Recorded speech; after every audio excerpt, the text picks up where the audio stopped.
काय मी पंजाब हवामान अभ्यासक मुक्काम पोस्ट गोगळी धामणगाव तालुका शिलूर जिल्हा परभणी आजपासूनचा परत एक शेतकऱ्यासाठी अंदाज येतो एक राजस्थानमधून काय होणार आहे की मान्सून आता परतीच्या मार्गावर निघालेला आहे। तर 20 सप्टेंबरला म्हणजे राजस्थानमधून मान्सून माघार घेण्यास सुरुवात करण्याची तयारी आहे। म्हणून 20 सप्टेंबरला राजस्थानमधून मान्सून परतून निघेल अशी शक्यता आहे आणि आपल्या मराठवाड्यातून मात्र महाराष्ट्रातून मात्र विलंब करू शकतो हे देखील ह्या अंदाजामध्ये सांगतो। कारण राज्यामध्ये आज विदर्भ मराठवाडा या ठिकाणी भाग बदलत पाऊस पडणार आहे म्हणून हा अंदाज लक्षात येतो।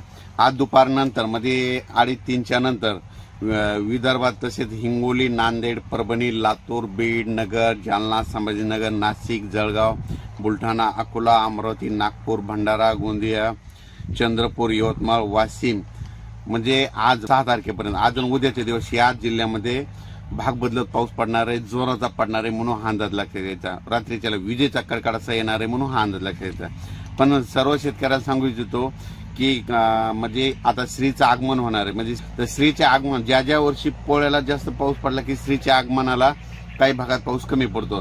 ते यावेळेस फक्त श्रीच्या आगमनाच्या वेळेस फक्त विदर्भ, पूर्व विदर्भ आणि पश्चिम विदर्भ म्हणजे 6-5-11 जिल्ह्यात पाऊस पडणार आहे।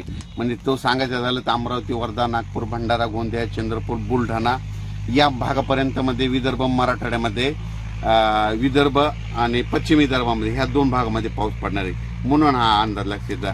म्हणजे 10, 11, 12 तारखेपर्यंत पूर्व विदर्भ आणि पश्चिम विदर्भात पाऊस पडणार आहे म्हणून त्या शेतकऱ्यांनी ज्यांचं उडीद आडं आसन काढायला थोडं ऊन पडणार 2:30 पर्यंत ऊन राहणार आणि त्या टायमिंग मध्ये तुम्ही तुमचं पीक काढून घ्या। अचानक वातावरणात बदल झाला परत एक मेसेज दिला जाईल, लगेच उद्या त्याला एक ताबडतोब मेसेज दिला जाईल। धन्यवाद।